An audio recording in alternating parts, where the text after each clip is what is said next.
দিবস ও তার চাচা একটু সামনে গিয়ে দেখে সিজন 4 রাজ্যের অনেক মানুষকে তল্লাশি করছে। সৈন্যরা ভালো করে তল্লাশি করো, সবাইকে ভালো করে দেখো, আর একটা গড় যেন বাকি না থাকে। মহারাজ, কি হয়েছে? রাজ্যের কি কোনো কিছু হয়েছে? কাল রাতে আমাদের রাজ্য থেকে সৈন্য চুরি হয়েছে, আর আমাদের রিম নাম বিলেজের একজন সৈন্যকে মেরে ফেলছে। আর তাই আমি রাজ্যের সব গড় তল্লাশি করতেছি।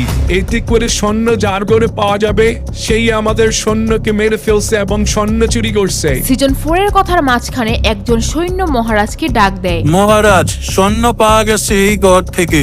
এই গড়টা কার? ও, এই গড়টা তো দিবসদের গড়। তাহলে তোমরাই আমাদের সৈন্য চুরি করছো? না, আপনাদের কোথাও ভুল হইতেছে। আমরা কেন স্বর্ণ চুরি করব? এইটা আমি জানি না। তোমাদের গড় থেকে স্বর্ণ পাওয়া গেছে, তাহলে তোমরাই স্বর্ণ চুরি করছো। সৈন্যরা ওদেরকে বন্দি করো। এরপর দেখা যায় ক্লক টাওয়ারের মন্ত্রী যখন হিপ হপ রাজার রুমের সামনে দিয়ে যাচ্ছিল তখন দেখতে পায় তার রুমের সামনে কোনো সৈন্য নেই। সৈন্যরা, মহারাজ হিপহপের রুমে একটাও সৈন্য কেন নেই? তোমরা কিভাবে কাজ করতেছো? ভালো করে পাহারা দিতে পারো না? যাও, এক্ষুনি যাও, দুইজন গিয়ে মহারাজের রুমের সামনে গিয়ে দাঁড়াও। মন্ত্রীর কথা শুনে দুইজন সৈন্য দৌড় দিয়ে হিপ হপ রাজার রুমের সামনে আসে। মন্ত্রী হয়তো জানে না যে দুইজনকে সে পাঠিয়েছে ওরা আসলে সিজন 1 এর সৈন্য, যারা হিপ হপ রাজাকে মারার জন্য এসেছে। দুইজন সৈন্য হিপ হপ রাজার রুমে প্রবেশ করে এবং তাদের সাথে অস্ত্র ছিল। সোলজার্স, এখন আমার কিছু লাগবে না, তোমরা এখন যেতে পারো। আমি ডাক দিলে তখন আসবে। এখন আমাকে ঘুমাইতে দাও, তোমরা বাইরে যাও। আমরা তো আপনাকে সারা জীবনের জন্য ঘুম পাড়াইতে আসছি। আমার মনে হইতেছে তোমরা আমাদের সৈন্য না, তোমরা অন্য রাজ্য থেকে আসছো। আমার সৈন্যরা আমার সাথে কখনোই এরকম করতো না। আমরা সিজন 1 সাকুরা মহারাজের সৈন্য। আমরা তোকে মারতে আসছি। হা হা হা হা। ভুল জায়গায় আইসা পড়ছো। আমাকে মারা এত সহজ না। হিপ হপ তাদেরকে কথা বলার সুযোগ না দিয়েই তাদেরকে মারা শুরু করে দেয়। মারতে মারতে দুইজনকে মেরে ফেলে। এইদিকে রিম নাম ভিলেজে সিজন 4 তার রাজ্যের সব মানুষকে নিয়ে রাজসভায় বসে। প্রিয় রিম নাম বিলেজবাসী, তোমরা দেখেছো আমাদের সৈন্যরাই দিবসের গড় থেকে রাজ্যের মূল্যবান সম্পদগুলো পেয়েছে। তার মানে এই স্বর্ণগুলো তারাই চুরি করছে। এর জন্য আমরা দিবসকে রাজদ্রোহী হিসাবে গণ্য করেছি।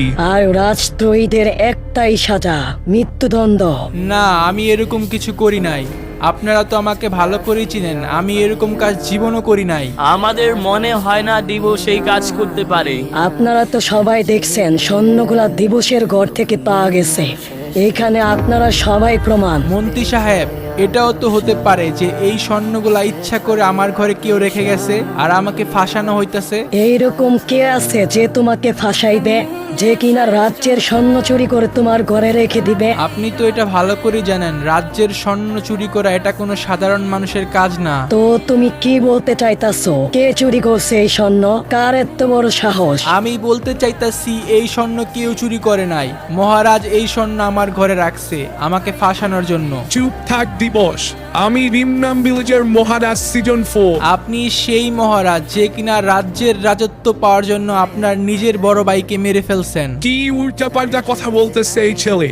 মন্ত্রী, ওর জবান বন্ধ করে দাও। মহারাজ, দিবস সত্যিই বলতেছে। আপনি আমাকে হুকুম দিয়েছিলেন আপনার বড় ভাইয়ের ছেলেকে মারতে, কিন্তু আমি মারি নাই। এটাই আপনার বড় ভাইয়ের সেই ছেলে দিবস। কি, বড় ভাইয়ের ছেলে এখনো বেঁচে আছে? হ্যাঁ, আমি উনার ছেলে রিম নামবাসী। এই সিজন 4 রাজা হওয়ার যোগ্য না। ও আমার বাবাকে মেরেছে, আমাকেও মারার জন্য লোক পাঠাইছিল, কিন্তু আমি বেঁচে যাই। এখন থেকে এই রাজ্যের রাজা হওয়া আমি। সত্য তো তোমাদের মুখের কথায় বোঝা যাবে না। যদি তুমি সত্যি হও তাহলে তুমি আমার সাথে ফাইট করো। যদি তুমি জিততে পারো তাহলে এই রাজ্য তোমার। ঠিক আছে, তাহলে দেখি কে কত শক্তিশালী। আয় দেখি, তোর না এই রাজ্য লাগবে? আমাকে মেরে নিয়ে যা। সিজন 4 এবং দিবস মারামারি শুরু করে। দিবসকে তার চাচা ছোট থেকেই অনেক ধরনের ফাইট শিখিয়েছে, যার কারণে দিবস সিজন 4 কে মারতে থাকে। এক পর্যায়ে সিজন 4 তার কাছ থেকে জীবন বাঁচানোর জন্য ভিক্ষা চায়, কিন্তু দিবস তাকে মেরে ফেলে। তো গাইস, এরপর কি হয় সেটা দেখতে চাইলে অবশ্যই তোমরা ফলো করে রাখা এন্ড কমেন্টে জানাও।